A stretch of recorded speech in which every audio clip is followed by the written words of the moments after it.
Hello friends, మిత్రులందరికీ నమస్కారం. Welcome to our channel. ఏపీలో నేటి నుంచి సదరం స్లాట్ బుకింగ్ అనేది జరుగుతుంది కదా. ఈ సదరం స్లాట్ బుకింగ్కి సంబంధించి అప్లికేషన్ ఫామ్ అయితే రిలీజ్ చేసింది గవర్నమెంట్. దాదాపు 21 రకాల డిసేబిలిటీకి సంబంధించి సదరం స్లాట్స్ బుకింగ్ అనేది జరుగుతుంది. మార్చ్, ఏప్రిల్, మే ఈ 3 నెలలకు సంబంధించి అయితే స్లాట్స్ ఓపెన్ చేయనున్నారు. సో ఈ రోజే మనకు స్లాట్ ఓపెన్ అయితే అవుతాయన్నమాట. అయితే ఫ్రెండ్స్, మీరు త్వరగా వెళ్ళి వీలైనంత త్వరగా అప్లికేషన్ ఫిల్ చేసి దానికి సంబంధించినటువంటి డాక్యుమెంట్స్ అనేటివి ఫిల్ చేసి ఇచ్చినట్లయితే మీ అప్లికేషన్ త్వరగా ఆన్లైన్లోకి అయితే వెళ్ళిపోతుంది. స్లాట్ బుకింగ్ కూడా అవుతుంది. ఎందుకంటే చాలామంది కూడా గత 2 నెలలుగా స్లాట్ బుకింగ్ అనేది కాలేదు, ఎవరికి కూడా స్లాట్స్ అనేటివి ఓపెన్ చేయలేదు. ఇప్పుడు అందరికీ కూడా ఒకేసారి అయితే స్లాట్స్ ఓపెన్ చేస్తున్నారు కాబట్టి సర్వర్ కొంచెం బిజీగా ఉండవచ్చు. వీలైనంత త్వరగా మీరు అప్లికేషన్ ఫిల్ చేయండి. ఈ అప్లికేషన్ ఎలా ఫిల్ చేయాలనేది నేను మీకు ఈ వీడియోలో చెప్తాను. అదేవిధంగా 21 రకాల డిసేబిలిటీస్ అని చెప్తున్నాం కదా, వాటి గురించి కూడా చెప్తాను. ఆల్రెడీ వీడియో అయితే చేశాను. ఏ డాక్యుమెంట్స్ ఇవ్వాలి, అప్లికేషన్ ప్రాసెస్ ఎలా జరుగుతుంది అనే వీడియో చేశాను. మీరు చూడాలనుకుంటే డిస్క్రిప్షన్లో అయితే పెడుతున్నాను. అదేవిధంగా అప్లికేషన్ రిలీజ్ చేశారండి ఇప్పుడే. ఈ అప్లికేషన్ ఎలా ఫిల్ చేయాలనేది నేను మీకు చెప్తాను. ఎందుకంటే గ్రామ వార్డు సచివాలయాల్లో మాత్రమే అప్లికేషన్ ప్రాసెస్ అనేది జరుగుతుంది. సదరం స్లాట్ బుకింగ్ కేవలము గ్రామ వార్డు సచివాలయాలకు సంబంధించే ఇచ్చారు కాబట్టి ఖచ్చితంగా మీరు అప్లికేషన్ ఫిల్ చేసే ఇవ్వాలి. సో నేను ప్రాసెస్ చెప్తాను, అప్లికేషన్ ఎలా ఫిల్ చేయాలనేది. సో వీడియోని లైక్ చేయండి. సో 10 మందికి ఉపయోగపడుతుంది. అలానే మీరు ఫస్ట్ టైం మన ఛానల్ చూస్తున్నట్లయితే సబ్స్క్రైబ్ చేసుకోండి. ఇలా లేటెస్ట్గా గవర్నమెంట్ నుంచి వచ్చేటువంటి ప్రభుత్వ పథకాల అప్డేట్స్ అనేటివి తెలియజేస్తాను. సో ఇక లేట్ చేయకుండా డైరెక్ట్గా టాపిక్లో కనుక వచ్చినట్లయితే, మీరు సదరం స్లాట్ బుక్ చేసుకోవాలనుకుంటే వెంటనే మీ యొక్క గ్రామ వార్డు సచివాలయం అయితే వెళ్ళండి. వెళ్ళిన తర్వాత అక్కడ వెల్ఫేర్ అసిస్టెంట్ కానివ్వండి, డిజిటల్ అసిస్టెంట్ కానివ్వండి ఉంటారు. సో వారి ద్వారా అప్లికేషన్ అనేది వారి యొక్క ఏపీ సేవా పోర్టల్ లాగిన్ ద్వారా అయితే చేస్తారనమాట. సో అయితే ఇక్కడ మనకు అప్లికేషన్ అయితే ఇస్తారు. ఈ అప్లికేషన్ ఎలా ఫిల్ చేయాలనేది ఇప్పుడు నేను మీకు చెప్తాను, చూడండి. సో ఈ యొక్క అప్లికేషన్ అనేది స్వర్ణ గ్రామం స్వర్ణ వార్డు పేరిట అయితే ఉందన్నమాట. ఎందుకంటే గ్రామ వార్డు సచివాలయాల పేర్లు అయితే మార్చారు కాబట్టి. సో సదరం స్లాట్ బుకింగ్ సంబంధించి ఇక్కడ మనకు కొన్ని ఫీల్డ్స్ అయితే ఉన్నాయి, వీటిని ఫిల్ చేయాలి. ఇక్కడ చూడండి, ఫస్ట్ వచ్చేసి అప్లికేషన్ ఆన్లైన్ డేట్ సదరం ఐడి అని అడుగుతుంది కదా. ఇది కొత్తగా స్లాట్ బుక్ చేసుకునేటువంటి వాళ్ళకి సంబంధించి అయితే అవసరం లేదు. సో వీటిని మీరు ఫిల్ చేయాల్సిన అవసరం లేదనమాట ఇక్కడ. Next select type of disability అని అడుగుతుంది కదా. ఇందులో వచ్చేసి ఈ యొక్క 21 రకాల ఏవైతే ఉన్నాయో వ్యాధులు కానివ్వండి, వైకల్యాలు కానివ్వండి, వాటికి సంబంధించిన ఆప్షన్ అయితే మీరు ఇలా టిక్ చేయాలి. ఎగ్జాంపుల్కి లోకోమోటర్ డిసేబిలిటీ అనుకోండి, ఇలా టిక్ చేయాలన్నమాట. సో ఈ యొక్క డిసేబిలిటీ మీకు తెలియదు అనుకుంటే దీన్ని మీరు ఎవరైతే ఆఫీసర్ ఉంటారో, మీరు అప్లై చేయించుకునే దానికి వెళ్తారో ఆఫీసర్ని అడిగి ఆప్షన్ అయితే టిక్ చేయించండి.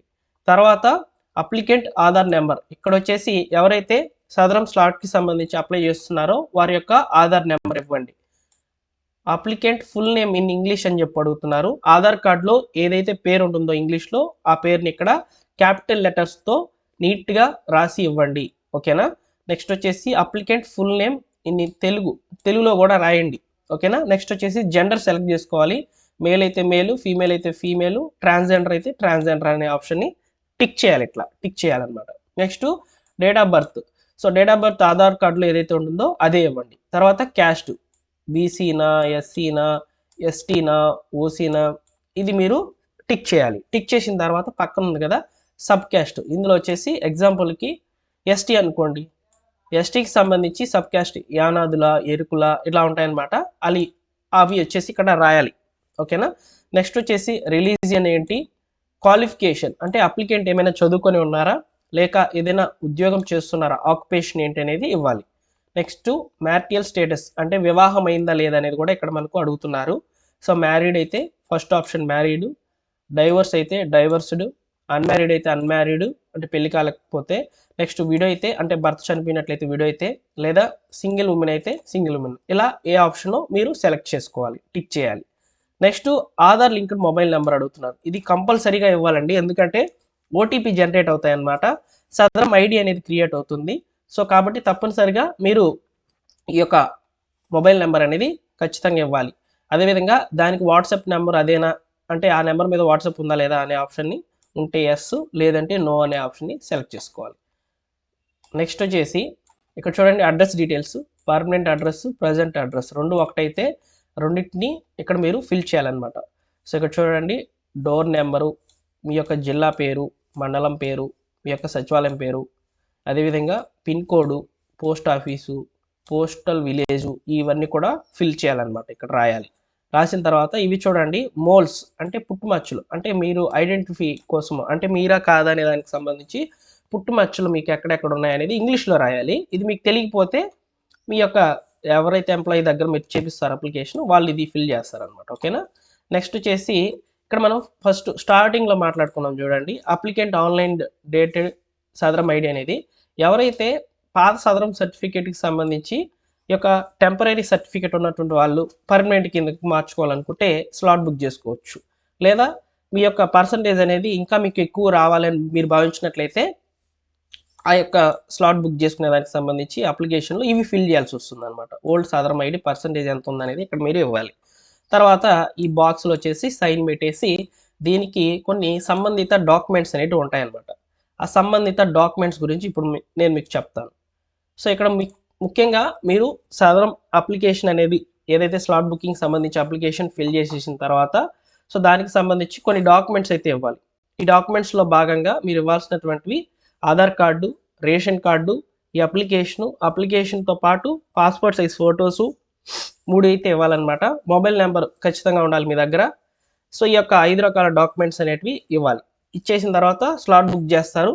స్లాట్స్ అనేటివి మ్యాక్సిమం కొంతమందికి అయితే సర్వర్ ఇష్యూ రావచ్చు, కొంతమందికి ఓపెన్ కావచ్చు. అయితే 25, 26 తేదీల్లో మాత్రమే స్లాట్ బుకింగ్ అనేది జరుగుతుంది. తర్వాత 30వ తేదీ నుంచి అయితే వెరిఫికేషన్ ప్రక్రియలు అయితే స్టార్ట్ అవుతాయి. తిరిగి వచ్చే నెల ఏప్రిల్ ఫస్ట్ వీక్ సోమవారం మంగళవారం నుంచి అలా ప్రతి వారం సోమవారం మంగళవారం అయితే స్లాట్ బుకింగ్ అనేది జరుగుతుంది అనమాట. ఈ విషయాన్ని కూడా మీరు తెలుసుకోవాలి. ఎందుకంటే కొత్త వెబ్సైట్ అయితే సాఫ్ట్వేర్తో అయితే రన్ అవుతుంది అనమాట ఈ సదరం సాఫ్ట్వేర్ అనేది, అంటే వెబ్సైట్ అనేది. సో కాబట్టి సదరం స్లాట్స్ బుకింగ్ వెరిఫికేషన్ పెండింగ్లో ఉన్నటువంటి ఈ యొక్క అప్లికేషన్స్ అన్నిటినీ కూడా త్వరగా పూర్తి చేస్తామని చెప్పి ప్రభుత్వం అయితే స్పష్టంగా జీవో రూపంలో అయితే చెప్పిందనమాట. సో కాబట్టి స్లాట్ బుకింగ్ చేసుకునే దానికి సంబంధించి అప్లికేషన్ అయితే ఇలా ఫిల్ చేయాలి. ఫిల్ చేసినటువంటి అప్లికేషన్తో పాటు ఇవ్వాల్సినటువంటి డాక్యుమెంట్స్ గురించి అయితే ఇప్పుడు నేను మీకు చెప్పాను. సో ఇక్కడ స్లాట్ బుకింగ్ అయిన వెంటనే కూడా మీకు ఒక అక్నాలెడ్జ్మెంట్ అనేది వస్తుందండి. అక్నాలెడ్జ్మెంట్ అంటే ఒక రిసిప్ట్ వస్తుంది స్లాట్ బుక్ అయినట్లు. ఆ రిసిప్ట్ని మీరు జాగ్రత్తగా పెట్టుకోవాలి. మీకు స్లాట్ బుక్ అయినటువంటి తేదీ ఉంటుంది కదా, హాస్పిటల్ ఉంటుంది కదా, ఆ హాస్పిటల్ దగ్గరికి ఈ రిసిప్ట్తో పాటు ఇప్పుడు మనం డాక్యుమెంట్స్ ఏమైతే ఇచ్చామో ఆ డాక్యుమెంట్స్ అన్నీ కూడా ఇవ్వాలి.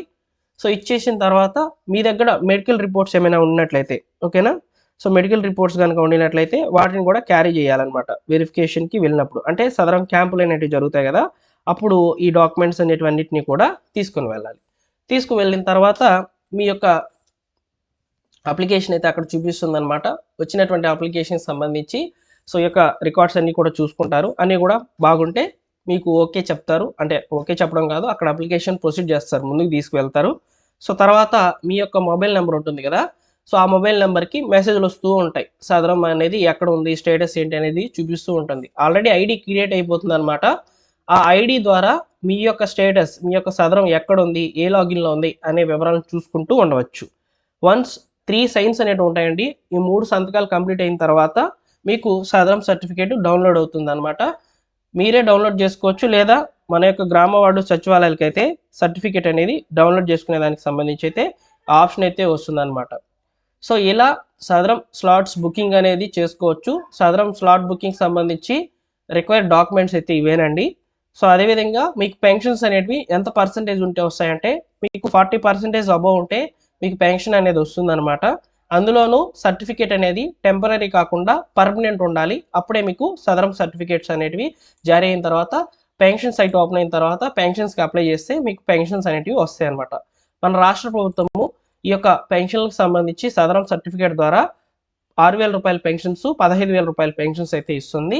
10,000 రూపాయల పెన్షన్స్ కూడా ఇస్తుంది. కాకపోతే వాటికి మెడికల్ సర్టిఫికేట్ ఉంటే సరిపోతుంది అనమాట. ఆ మెడికల్ సర్టిఫికేట్స్ ద్వారా పెన్షన్స్ అనేవి 10,000 రూపాయలు అయితే వస్తాయన్నమాట. సో వాటిలో కొన్నిటికి సదరం సర్టిఫికేట్ అనేది అవసరం అవుతుంది, కొన్నిటికి అవసరం లేదు. ముఖ్యంగా క్యాన్సర్ పేషెంట్స్ ఉంటారు కదా, సో వారికి సంబంధించి సదరం సర్టిఫికేట్ అవసరం లేదు. సో వారికి సంబంధించి ముఖ్యంగా ఈ యొక్క మెడికల్ సర్టిఫికేట్ ఉంటే సరిపోతుందండి. ఓకేనా. సో ఇలా సదరం స్లాట్ బుకింగ్ సంబంధించిన అప్లికేషన్ ఫామ్ ఎలా ఫిల్ చేయాలనేది ఇప్పుడు నేను మీకు వివరంగా ఈ వీడియోలో తెలియజేశాను. సో వీడియోని లైక్ చేస్తే నలుగురికి రీచ్ అవుతుంది, అందరికీ కూడా తెలుస్తుంది, నలుగురు కూడా చూస్తారు. ఓకేనా? Thank you for watching.